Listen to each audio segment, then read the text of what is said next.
Salut à tous. C'est donc avec une certaine émotion que je vous présente mes idées pour changer le monde à partir de tout de suite. Nous avons donc un gros budget pour cette vidéo que vous pouvez partager. Pourquoi on veut changer le monde, évidemment. Mais ça, on s'en fout, tout le monde vous l'a déjà expliqué. Donc ce que je vous propose, c'est de regarder plutôt comment. Donc on va imaginer un petit peu la vie d'après.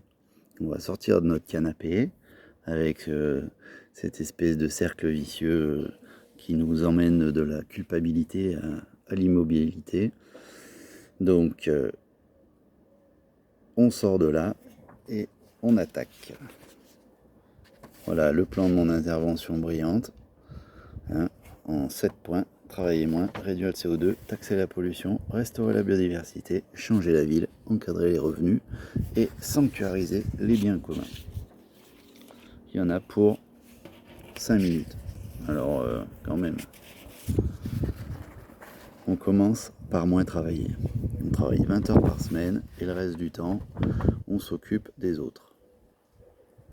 Les jeunes, on leur fait faire du sport. Les vieux, on va leur voir, on leur amène des gâteaux.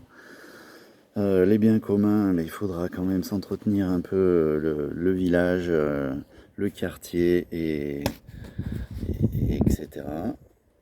On va avoir de plus en plus de catastrophes, donc on aura l'occasion d'aller ranger les arbres qui sont tombés dans la forêt.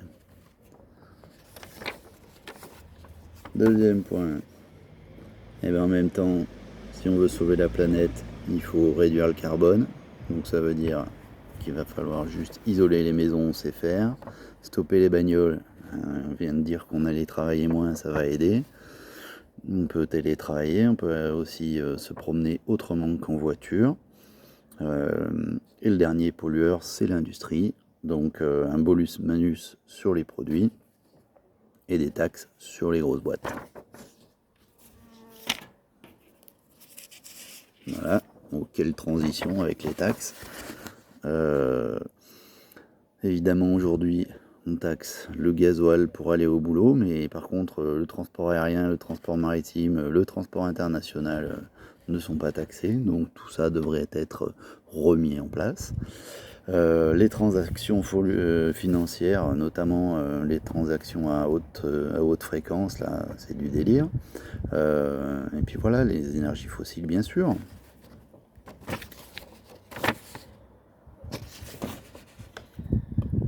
Évidemment, le vent se lève.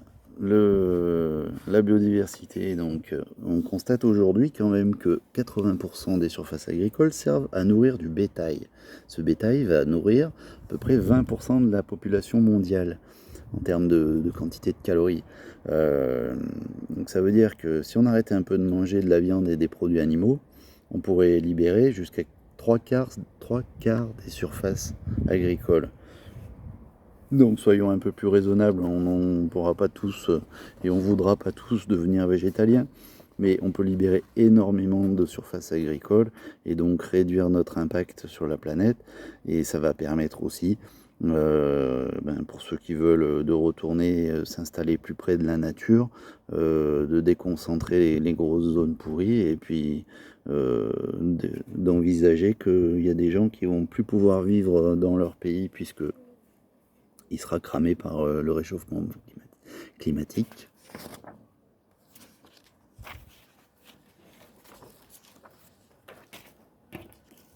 Donc la ville aujourd'hui, elle est zonée. On dort d'un côté, on travaille de l'autre, et ça n'a aucun sens écologique. Donc il va falloir reprendre le zonage et mélanger les zones d'habitat et les zones de travail, les zones commerciales.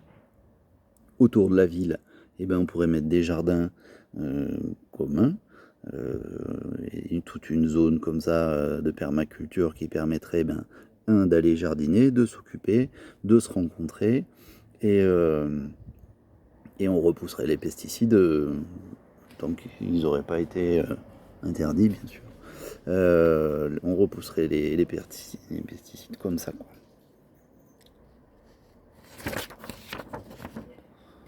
Ensuite, Eh ben, les revenus, évidemment.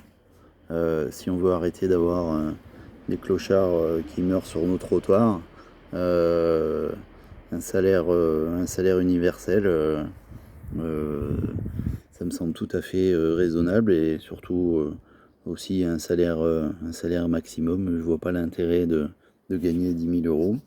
Enfin, c'est pas que je vois bien un peu l'intérêt, mais je vois pas, je vois plus les moyens, hein. Et enfin, euh, eh ben, protéger tout ce qui nous permet de vivre, nationaliser au lieu de privatiser les biens, l'eau, l'énergie, même la banque, hein. Il n'y a aucune raison qu'il y ait des gens qui fassent travailler l'argent pour d'autres raisons que celle du bien public. Euh, voilà. Donc vous avez vu tout ce qu'il faut, c'est quand même pas compliqué.